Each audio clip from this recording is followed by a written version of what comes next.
Akkam jirtu hordoftoonni chaanaalii kanaa viidiyoo kana keessatti section 3.2 density and specific gravity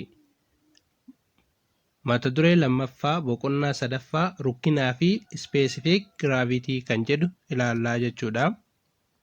By the end of this section you should be able to xumura barannoo kanaa booda define the density and specific gravity of an object, rukkinaa fi specific gravity ni ibsitu.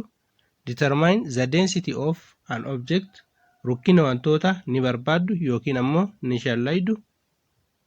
Compare the density of an unknown object with a standard value.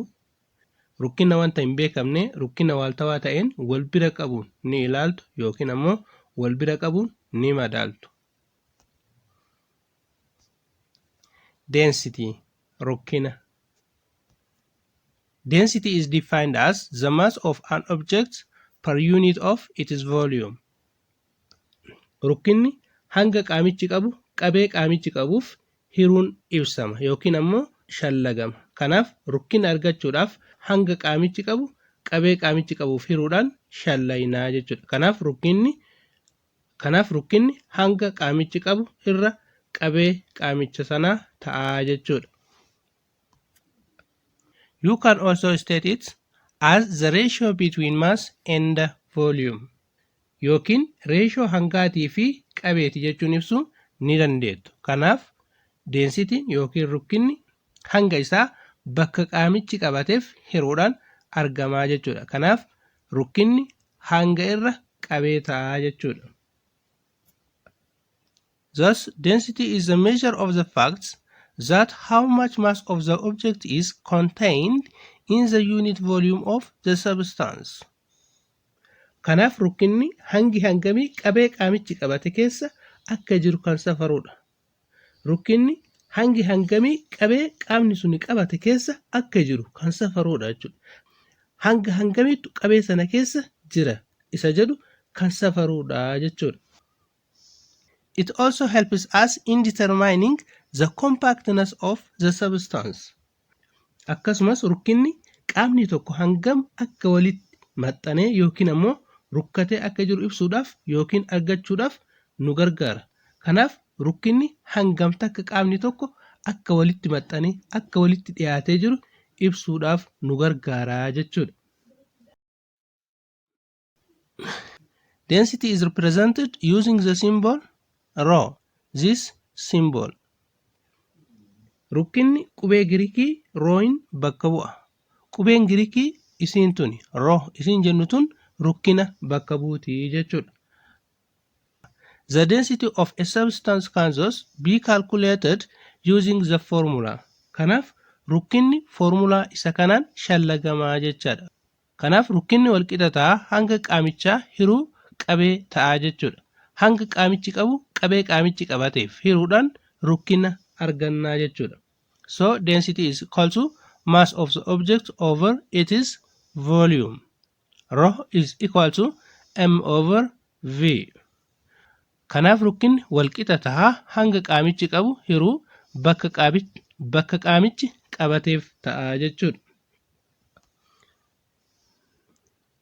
Where m is the mass of the substance and v is the volume of the substance. As keessatti m'n yookiin maan hanga qaamichaa bakka bu'aa, v'n ammootu qabee qaamichi qabu bakka bu'aa jechuudha.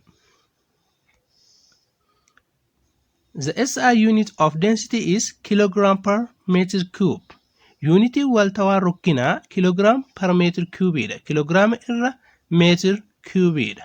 Kanaaf unitii waltawaa rukkinaa kilogram per meter cube dha jechuudha. Sometimes densities are given in gram per centimeter cube. Yeroo tokko tokko unitii rukkinaa giraama irra centimeter cube dhaan kennama. Isa kanaanis ni kennamaa jechuudha. Garuu ammoo waaltawaa kan ta'e kilogram per meter cube dha jechuudha.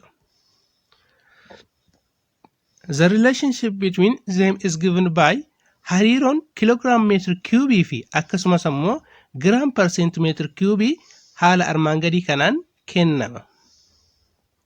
Tokko kilogram per meter cubein 10 paaworii negeetiiva 3 giraama irra seentimeetira kiubii wajjin wal qixa.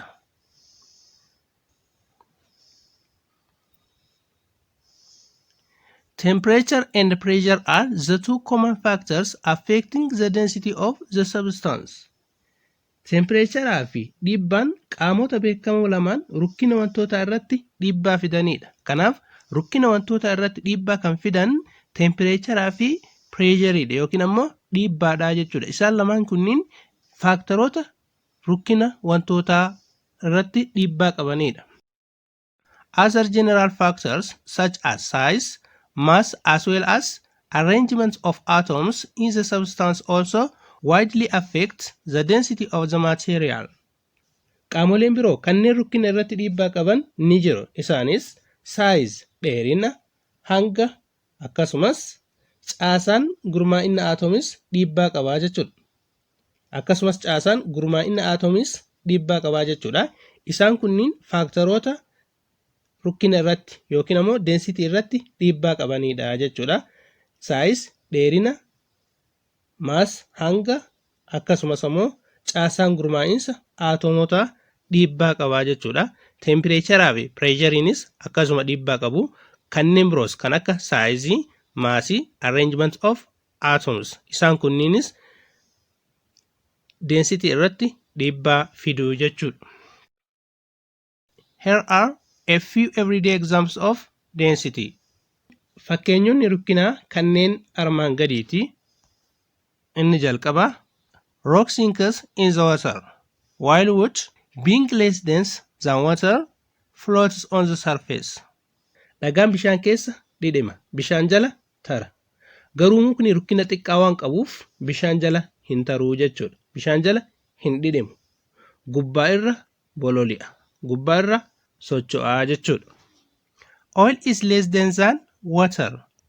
It rises to the surface in the cases of an oil spill in the ocean, creating an oil slick on the surface of the water. Zayitiin rukkina xiqqaa bishaanii gadi ta'e qaba. Bifa yaa'aatiin galaana irratti calalaqee zayitii uumuudhaan gubbaa bishaanii irra bololi'a. Kanaaf zayitiin rukkinni isaa bishaanii gadi.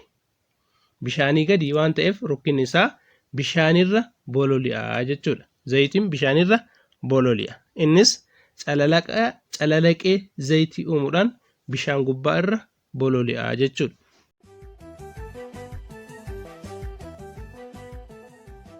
Inni itti aanu mata dureen specific gravity dha jechuudha or relative density.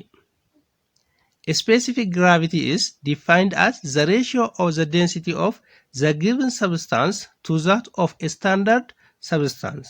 Generally, this standard substance is water at 4 degrees Celsius, but not for all. Specific gravity ratio rukkina wanta nuu kennameetii fi rukkina wanta waaltawaa ta'ee yoo jennu rukkina bishaan temperature degree Celsius 4tti jechuudha. Kanaaf specific gravity ratio dha. Ratio rukkina wanta nuu kennameetii fi rukkina wanta waaltawaa ta'eeti. Rukkina wanta waaltawaa ta'ee yoo jennu rukkina bishaanii temperature isaa degree Celsius 4 irratti ta'eeti jechuudha.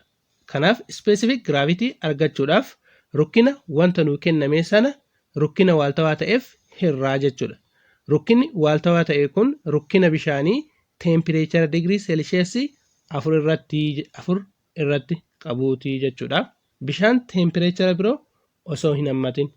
Bishaan temperature birooti miti jechuudha. Temperature degree Celsius 4 kan ta'etu rukkina wanta waaltawaa ta'eeti jechuudha. While considering water at 4 degrees Celsius as a reference or standard parameter for comparison, a question arises why water is taken at 4 degrees Celsius only and not at 0 degrees Celsius or 100 degrees Celsius, which is its freezing and boiling points respectively. Si'a bishaan temperature degree Celsius 4 akka birqabaatti yookiin ammoo rukkina waaltawaatti fudhannu gaafiin maaliif bishaan degree Celsius afurii akka rukkina waaltawaatti fudhanne. Maaliif bishaan digirii seelisheesii 0 yookiin ammoo digirii seelisheesii 100 fudhachuu dhabne kan jedhu ni ka'aa jechuudha. Kanaaf deebiin this is because at 4 degrees Celsius water has the highest density and not at 0 degrees Celsius or 100 degrees Celsius. Sababni bishaan tempereechara digirii seelisheesii 4 irratti akka rukkina waaltawaatti tajaajileef tempereechara kana irratti bishaan rukkina guddaa ta'e qaba. Kanaaf tempereechara digirii seelisheesii 4 irratti rukkinni bishaanii guddaadha. Tempereechara digirii seelisheesii 0 irratti yookiin ammoo digirii seelisheesii 100 irratti osoo hin taane jechuudha. Kanaaf sababni bishaan tempereechara digirii seelisheesii 4 irratti akka rukkina waaltawaatti tajaajileef tempereechara digirii seelisheesii kana irratti rukkina guddaa ta'e waan qabuuf jechuudha.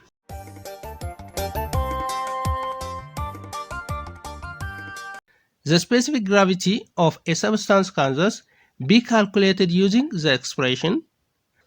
Specific gravity qaama tokko hima armaan gadii kana fayyadamuudhaan shallagama. Kanaaf specific gravity qaama tokko shallaguudhaaf rukkina qaamichaa hiruu rukkina bishaanii ta'a jechuudha. Rukkina bishaanii digirii seelisheesii 4 irratti bishaan qabuu ta'a jechuudha. So specific gravity is equal to density of substance over density of water. Kanaaf specific gravity walqixa tahaa rukkina wantichaa hiruu rukkina bishaanii ta'a jechuudha.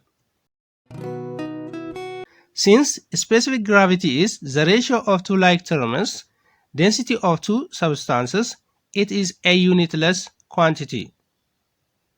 Sababa specific gravity ratio termoota yookiin qaamota wal fakkaataa lamaa ta'eef rukkina wantoota lamaa ta'eef unity hin qabu. As discussed earlier, with change in temperature and pressure, the density of an object is affected and hence affecting the specific gravity of the given substance. Akkuma kanaan dura jenne tempereecharaa fi dhiibbaan rukkina qaamotaa irratti dhiibbaa fida. Kanaaf specific gravity irratti dhiibbaa ni fidaa jechuudha. Sababa tempereecharaa fi dhiibbaan rukkina qaamotaa irratti dhiibbaa geessisuuf specific gravity qaamota irrattis dhiibbaa ni fidaa jechuudha.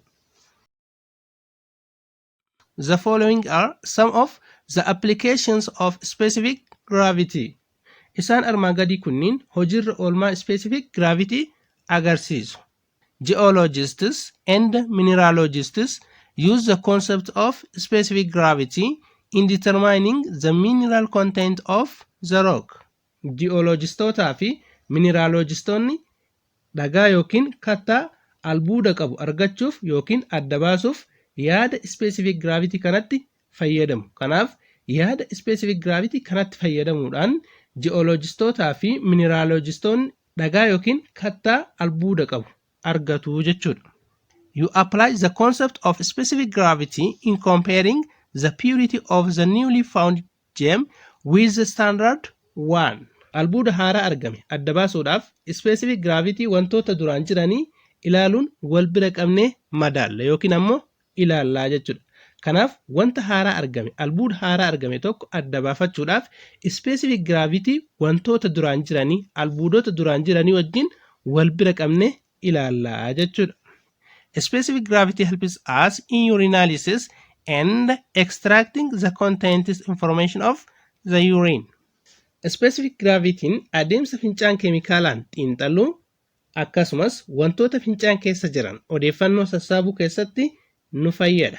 Kanaaf specific gravity fayyadamuudhaan fincaan xiinxaluun ni danda'ama. Kanaan alas wantoota fincaan keessa jiran odeeffannoo isaa sassaabuudhaaf specific gravity fayyadamna jechuudha.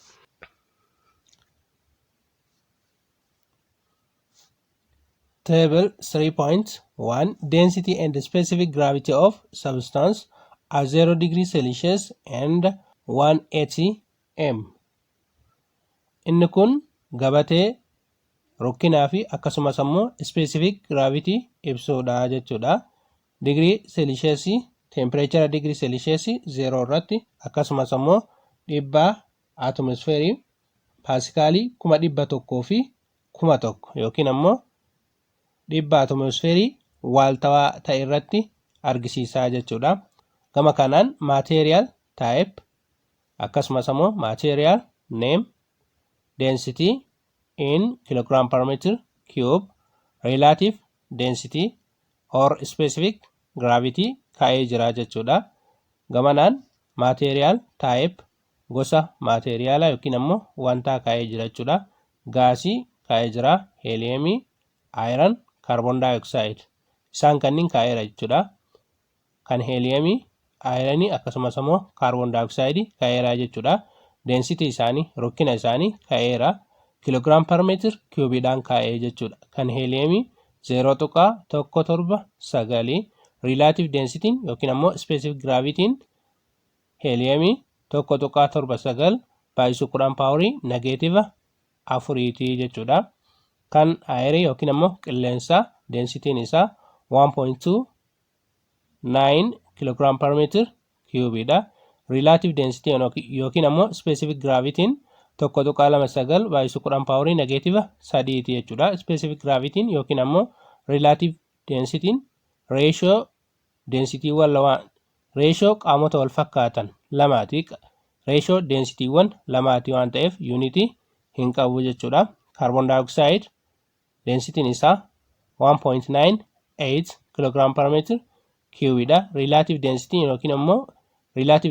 yookiin ammoo specific gravity carbon dioxide 1.98 times 10 to the power of negative 3 dha jechuudha. Haaluma saniin liquid dhangala'oon alcohol, gasoline, water, mercury isaan kunniin kaa'amee jira jechuudha. Bishaan temperature degree 4 irratti density isaa 1 times 10 to the power of negative 1 times 10 to the power of 3 kilogram per meter cubeidha. Relative density isaa tokko yookiin ammoo specific gravity isaa tokko jechuudha.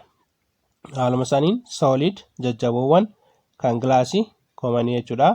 Kan gilaasii komanii ta'e alumineemii, aayiranii, koopparii, silvarii, yuuraaniyeemii akkasumas ammoo gold kan warqis kaa'amee jira jechuudha. Densitiin isaanis akkasumas ammoo relative densitiin specific gravity isaanii tokko tokkoon kaa'amee jira jechuudha gabatee kanarratti. An object made of a particular poor substance such as a poor gold can have any size or mass, but the density will be the same for each. Wantoonni wantoota qulqulluu ta'an kan akka warqii qulqulluu ta'e irraa hojjetaman hangaa fi hamma fedhe qabaachuu danda'u. Garuu density yookiin ammoo rukkinni warqii dhaabbataadha. Wantoonni wantoota qulqulluu ta'an kan akka warqii qulqulluu irraa hojjetaman hangaa fi hamma fedhe qabaachuu danda'u. Hangisaa guddaa ta'uu danda'a, hammisaas guddaa ta'uu danda'a jechuudha. Garuu density yookiin ammoo rukkinni warqii dhaabbataadha. Rukkinni warqii komaniidha jechuudha. Example 3.1 fakkeenya 3.1 A mining worker gets an unknown mineral with a volume of 20 cm3 and mass of 54 gram. Determine the density and the specific gravity of the mineral.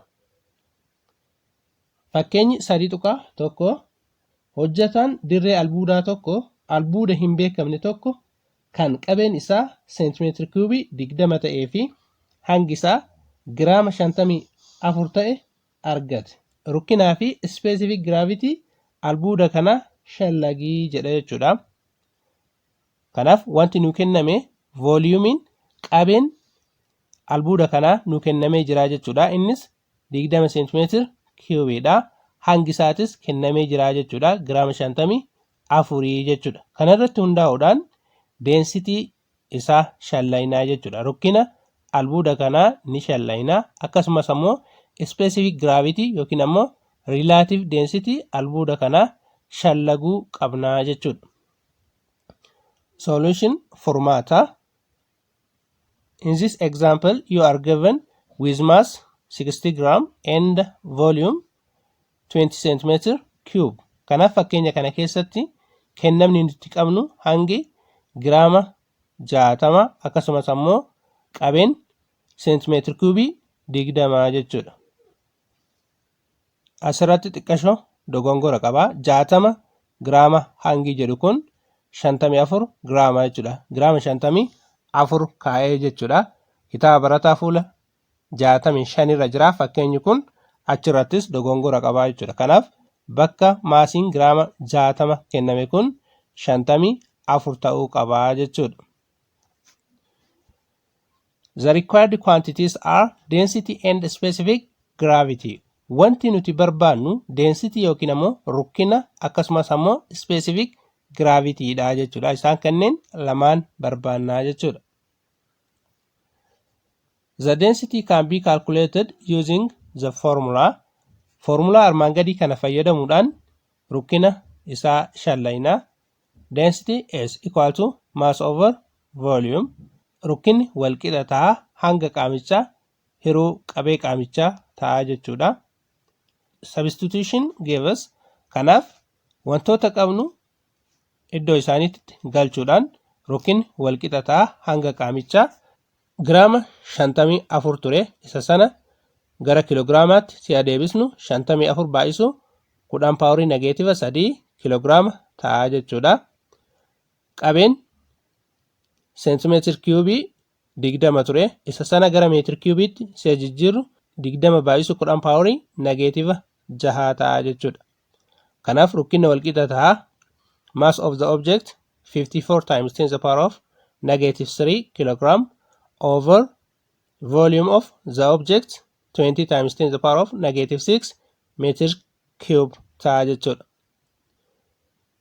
Isa kana yeroo hojjennu 2.9 baay'isu 10 paaworii 3 argannaa jechuudha. Inni kun kiloogiraam per meetir kiubiidhaanii jechuudha. Kanaaf rukkinni wantichaa kiloogiraam per meetir kiubii 2.9 baay'isu 10 paaworii 3 ta'a jechuudha.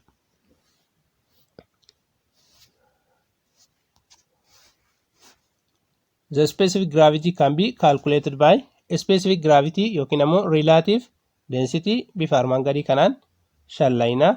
Specific gravity is equal to density of substance over density of water. Rukkina qaamichaa hiruu rukkina bishaanii ta'a jechuudha. Specific gravity jechuudha. Rukkinni qaamichaa kan amma shallayne sana 2.7 times 10 to the power of 3 kilogram per meter cube dha. Density of water rukkinni bishaanii degree celsius temperature degree celsius 4 irratti 1 times 10 to the power of 3 kilogram per meter cube dha jechuudha. Kanaaf kilogram per meter cube kilogram per meter cube dhaan badaa yookiin kilogram per meter cube kilogram per meter cube dhaaf si'a irru tokko ta'a jechuudha. 10 to the power of 3 asii 10 to the power of 3 kanaan balleessinaa jechuudha. Kan hafu 2.7 ta'a jechuudha. 2.7 ta'a jechuudha. Kanaaf specific gravity yookiin relative gravity qaama kanaa 2.7 dha jechuudha. From table 3.1 above the unknown rock is aluminium.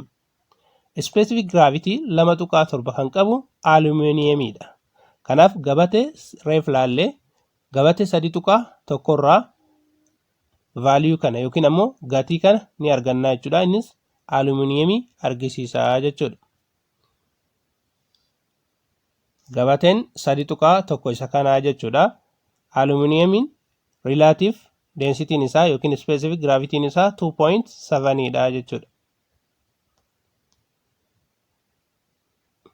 Kanaaf specific gravity 2.7 kan qabu aluminiumidha waan ta'eef mineraaliin kun aluminiumidha jechuudha. Example 3.2 fakkeenya 3.2 What is the mass of a solid iron ball of radius 18 cm? Solution: you are given with radius 18 cm. Fakkeenya 3.2 ayiraniin jajjaboon raadiyesiin isaa seentimeetira 18 jechuudha. Hangi isaa meeqa? Hanga gaafatamne jechuudha. Hanga ayiranii raadiyesiin isaa seentimeetira 18 ta'e gaafatamne jechuudha. You are given with r is equal to 18 cm. raadiyeesiin nu kenname raadiyeesiin ayiranii kanaa seentimeetira 18 jechuudha. Moreover, from table 3.1 above, the density of iron is gabatee 3.1 armaan dura ilaalle kana keessatti rukkinni ayiranii raadiyeesii ni qabna. Raadiyeesiin kenname seentimeetira 18 jechuudha. You want to find the mass. Maal barbaanna? Hanga qaamicha kanaa yookiin ammoo ayiranii kanaa barbaannaa jechuudha. So, mass is equal to density times volume ta'a jechuudha. Hangi walqixa ta'a rukkina baa'isu qabeeti. Rukkinni hanga irra qabeedha jechuudha. Hima kana gaafa rearrange goonu mass is equal to density times volume ta'a jechuudha. To use this formula, you first have to find the volume of the sphere. Hima kanatti fayyadamne hanga argachuudhaaf dursa qabee ayiranii kana barbaaduu qabnaa jechuudha. Qabeen ayiranii kana barbaaduu qabnaa jechuudha. Ayiraniin kun bocni isaa isfeeriidha. Kanaaf vooliyumii isfeerii qabee isfeerii shallaynaa jechuudha. Qabee isfeerii raadiyeesiin isaa seentimeetira 18 ta'e shallaynaa jechuudha.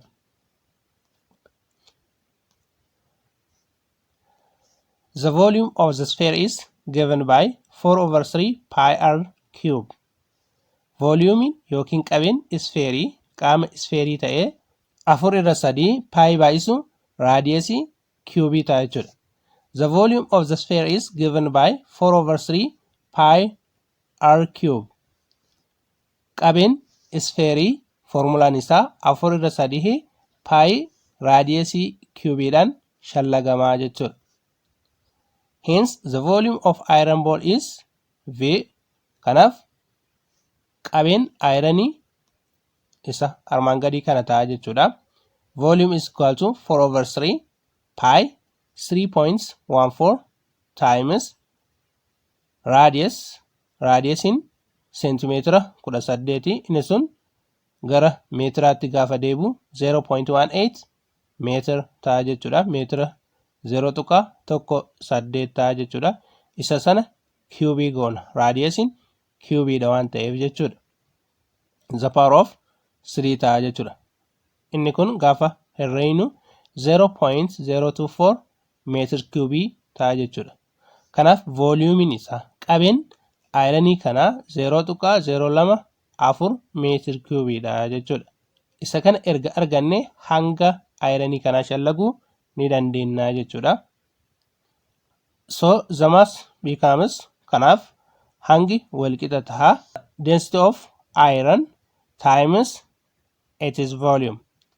Kanaaf hangi walqixa ta'a rukkina ayiranii kiloogiraam per meetir cubii 7,860 baay'isu vooliyumii yookiin ammoo qabee isaa ta'a jechuudha. 0.024 meetir cube 7,860 0.024 si'a baay'atu 188.64 ta'a jechuudha. Asii meetir cubii kanaan ni bada. Kanaaf yuunitiin hafu kiloogiraama jechuudha. Kanaaf hangi ayiranii sanaa kiloogiraama 188.64 ta'a jechuudha. So the mass of the iron ball is 188.64 kilogram.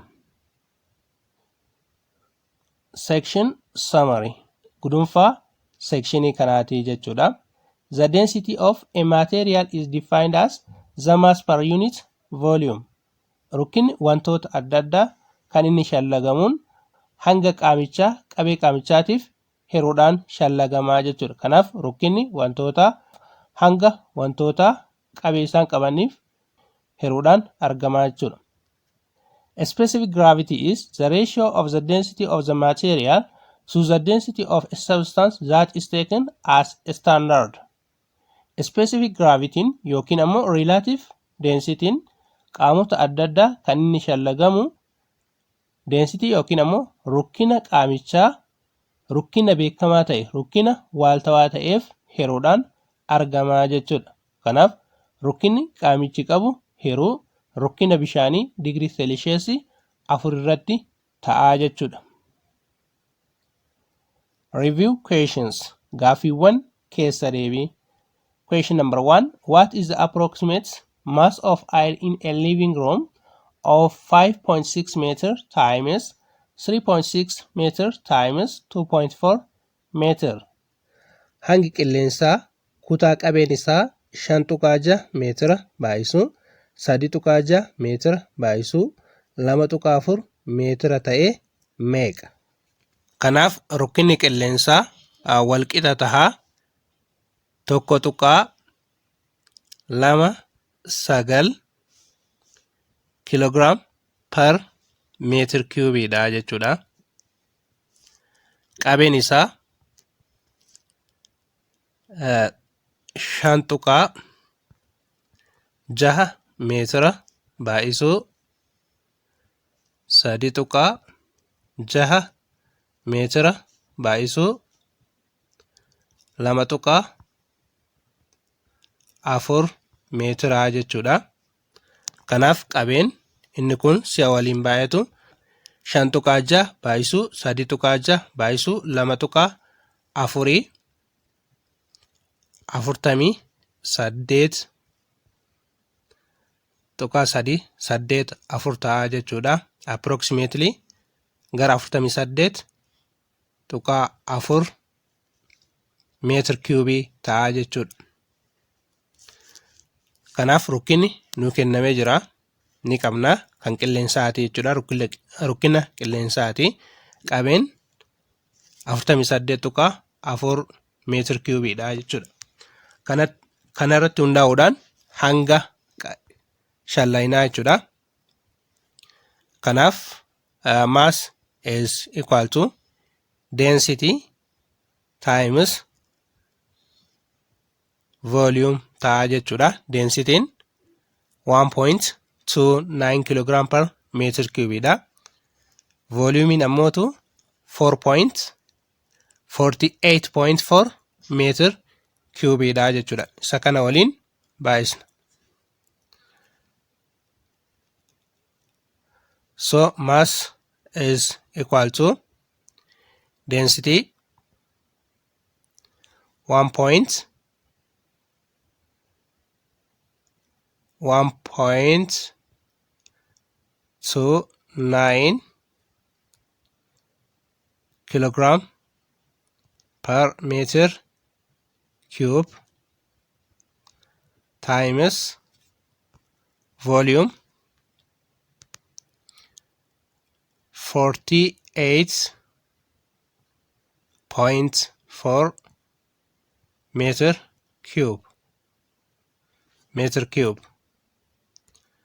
Asii meetir kiubiidhaan badaa jechuudha.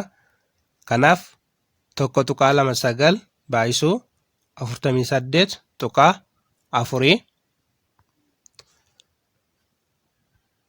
si'a waliin baay'atu inni sun 62 ta'a jechuudha. Approximately 62 jechuudha. 62.4 akkas ta'a jechuudha. Inni sun 62 kiloogiraama ta'a jechuudha. Kanaaf hangi qilleensa kutaa kanaa kiloogiraama 62 ta'a jechuudha. Question number 2. You have a sample of granite with density 2.8 gram per centimeter cube. The density of water is 1 gram per centimeter cube. What is the specific gravity of your granite? Iddatu albuuda giraanaayitii rukkinni isaa 2.9 gram per centimeter cube ta'ee qabda. Rukkinni bishaanii 1 gram per centimeter cube dha. Specific gravitiin giraanaayitii kanaa meeqa? Kennamni asitti nuti qabnu rukkina giraanaayitiiti jechuudha. Densitiin nuu kennamee jira jechuudha. So density is equal to 2.8 gram per centimeter cube. Rukkinni bishaanii kennamee jira jechuudha. rukkina giraanaayitiiti. Rukkinni bishaanii kennamee jira jechuudha. Density of water is equal to 1.0 gram per centimeter cube. Kan nuti barbaannu specific gravity barbaannaa jechuudha. Specific gravity is equal to density of granite over density of water ta'a jechuudha. So specific gravity is equal to density of granite 2.8 gram per centimeter cube. 2.8 gram per centimeter cube over density of water 1.0 gram per centimeter cube. 1.0 gram per centimeter cube. Asii gram per centimeter cubein gram per centimeter cubeidhaan badaa jechuudha. 2.8 divided by 1. So specific gravity'n walqixa ta'a 2.8 ta'a jechuudha. Question number 3. Calculate the average density and specific gravity of the Earth given that the mass and radius of the Earth are mass of Earth is equal to 5.98 times 10 to the power of 24 kilogram and radius of the Earth is equal to 6.37 times 10 to the power of 6 meter respectively. Rukkina giddugaleessaa fi specific gravity dachee shallagi jedhaa jechuudha. Hangi dachee mass of Earth is equal to 5.98 times 10 to the power of 24 kilogram. Hangi dachee kilograama 5.98 baay'isu 10 paaworii 24 jechuudha. Raadiyeesiin dachee ammootu 6.37 baay'isu 10 paaworii 6 meetiraa jechuudha. Isaa kanatti fayyadamuudhaan rukkina giddugaleessaa fi akkasumas ammoo specific gravity dachee shallagaa jedhaa jechuudha. Kanaaf kennamni kenna hangi dachee kennamee jira jechuudha. Mass of Earth is equal to 5.98 times 10 to the power of 24 kilogram. Radius of the Earth is equal to 6.37 times 10 to the power of 6 meter. Isa kana qabnaa jechuudha. Kan nuti barbaannu density fi akkasumas ammoo specific gravity dha jechuudha. Density is equal to mass divided by volume. Hanga hiruu qabee ta'a jechuudha. Kanaaf raadiyeesii dachee ni qabna. Qabee barbaaduun dirqama ta'a jechuudha. Kanaaf qabeen 4/3 pi r cubeidhaan shallaynaa jechuudha. Isfeeriidha waan ta'eef foormulaa qabee isfeerii shallaguudhaaf barbaachisutti fayyadamuudhaan shallaynaa jechuudha. Kanaaf qabeen walqixa tahaa 4/3 baay'isu paayiin 3.14 ta'a jechuudha. Baay'isu raadiyeesiin dachee kan nu kenname 6.37 sadii torba baay'isuu 10 paawarii 6 meetiraa jechuudha. Inni kun kiubii ta'a. Kanaaf qabeen walqixa ta'a.